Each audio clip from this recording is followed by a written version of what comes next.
నమస్తే, welcome to Andhraprabha. నేను Tejaswi. TDP అధినేత చంద్రబాబుకు ఏపీ సిఐడి షాక్ ఇచ్చింది. ఏపీ స్కిల్ డెవలప్మెంట్ కార్పొరేషన్కు చెందిన నిధులను దుర్వినియోగం చేశారన్న అభియోగంతో నమోదు చేసిన కేసులో విజయవాడ ఏసీబీ కోర్టులో ఛార్జిషీట్ దాఖలు చేసింది సిఐడి. స్కిల్ కేసులో మొత్తం 41 మందిని నిందితులుగా చేర్చింది.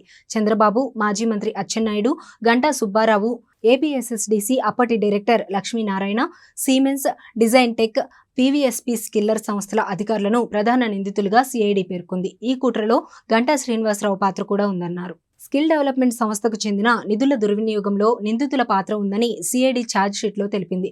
కుట్రలో భాగంగా సిమెన్స్, డిజైన్ టెక్ సంస్థలకు 371 కోట్లు మళ్లించారని ఆరోపించింది.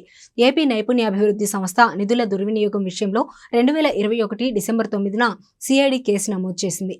చంద్రబాబు పేరును తెరపైకి తెచ్చి 37వ నిందితుడిగా పేర్కొంటూ 2023 సెప్టెంబర్ 9న ఆయన్ను సిఐడి అరెస్ట్ చేసింది.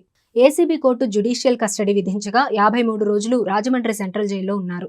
అనంతరం హైకోర్టు బెయిల్ మంజూరు చేసింది.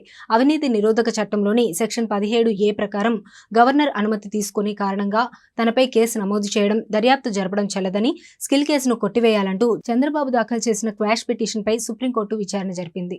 మరోవైపు ప్రజాప్రతినిధులపై దాఖలు చేసే ఛార్జ్షీట్ను న్యాయస్థానం విచారణ నిమిత్తం పరిగణలోనికి తీసుకోవాలంటే కాంపిటెంట్ అథారిటీ నుండి పర్మిషన్ కంపల్సరీ. అవినీతి నిరోధక చట్టంలోని సెక్షన్ 19 అదే చెబుతోంది.